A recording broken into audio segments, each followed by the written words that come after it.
Hi, I'm Na and I'm here with Expire. Could you introduce yourself first? I'm Josh. I sing in Expire. Do you have any expectations from the gigs here, and how did the gigs in Bulgaria and Greece went? Well, this is our second time here in Serbia. We played at Exit Festival last year in Novi Sad, and then we didn't have very many expectations. Like Dimitri, our tour manager for this part of the continent, he downplayed it a lot. He's like, I don't know how it's gonna be, but every night so far has been crazy. It's been a lot of fun and like better than we ever expected. Do you have any expectations like for tonight's gig? From the Serbian crowd? No, not that I know of. Maybe a little better since we have seen some of these people before. But maybe a few more people might have heard of us since we've been to Serbia at least one more time. But no, not really. When you're on tour, do you try like the local specialties? Sometimes. Usually we just kind of, it's whatever they give us, you know. Right. We get to the show, whatever they give us, and then a lot of times they try to give us, you know, the specialties or try to show us something from there, but not always. Did you have any bad experiences with it? No, I'll eat anything. I'll eat bugs, whatever. I went to Thailand, they gave me bugs, I tried the bugs. Are they good? They're good. So, all right. I'll try anything once, so. All right. What's the most uncomfortable situation that you had on tour? Most uncomfortable situation that I've had on tour? I can't think of any real moment, but I can tell you that being in a van all day is very, very, very uncomfortable. When you guys started in 2009, did you expect to be where you are today? Not even a little bit. We were just a band. We just wanted to go on tour and travel. That was it. That's all we ever wanted to do, and it just... You got there. We got there, and every time we go to a new place and someone is singing or someone cares, you know, it's crazy to us. Where did you have your first gig, and how did it feel? Oh, we played our first show ever in Cedar Falls, Iowa, in a basement to maybe 15 people, and that was fun. That was the first time, and we had a blast. And it's hard looking back now because it's been like 7 years, but yeah, it was fun. That's nice. What was the song or album that changed the way you perceive music? Changed someone else's album that changed the way that I perceive music? I would say Terror, Lowest of the Low. That was when I was listening to a lot of things, but that was like the hardcore album that really, really turned me on to like hardcore and really changed my perspective on like how lyrics, how frustration and things like that with my surroundings can be portrayed in that way.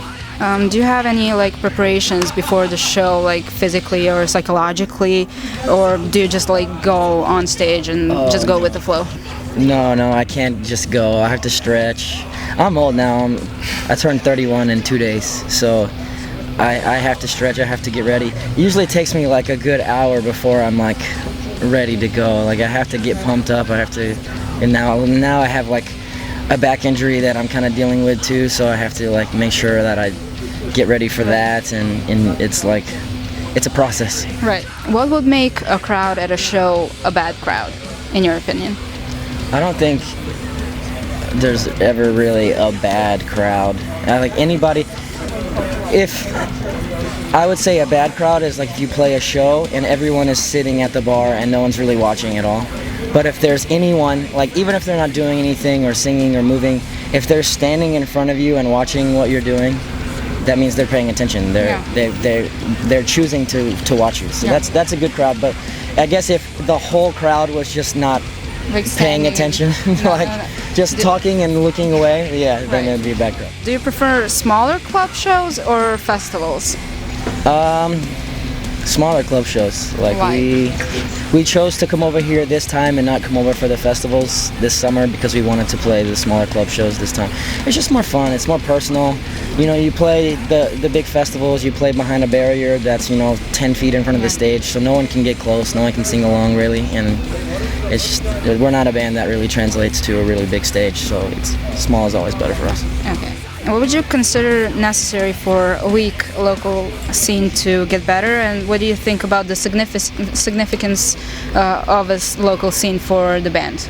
I think it's very significant because all it takes is one person to say, hey, I'm gonna try and make this happen. It's just one person that has to start booking shows, bring other bands to your scene.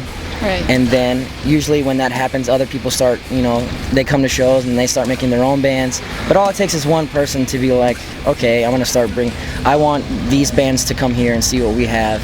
And then it usually grows from there. And then more people start coming out, and more people start coming out. And I think it's important. I think it's important for a band to have like a home base. Like when we play in Milwaukee, it's always fun. It's great to play at home, and we try not to do it as much anymore because we want people to more people to come to your shows. More people to come, but we don't want to burn them out. We don't want to see us 1,000 times and just not care anymore. So we wait a while, but usually like once or twice a year, we'll definitely make it a point to play at home. Right. When it comes to touring, what drives you on tour, and how do you cope with sometimes tedious journeys? I don't know. It's just you think about it like whenever it gets frustrating or ever it gets hard, it's like you got to stop and think about what you're doing.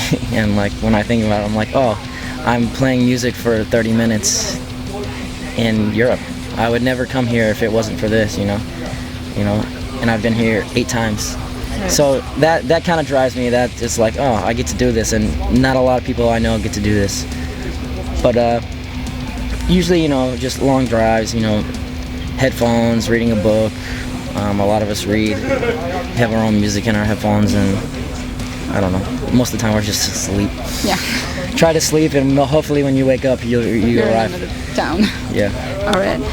Where do you find inspirations for your songs and for your lyrics? Because especially the lyrics that are pretty emotionally based and really raw, energized, and amazing. I don't know. It's just all personal experience. I always wrote better when I was going through something, as opposed to when I wasn't. It's a lot harder for me to write when everything is great. Right. It's all puppies and rainbows. It's mostly bad experiences. Just turn to paper. It's just easier. It's like when you're going through something hard. It's like it's almost a release to write a song. It's like, oh, well, I have this. I'm really frustrated about this, or I'm really depressed, but it almost helps. So, I wrote this song and I got it off my chest, and this is what I feel relieved writing it. Yeah. Do you feel relieved when you sing it out on stage?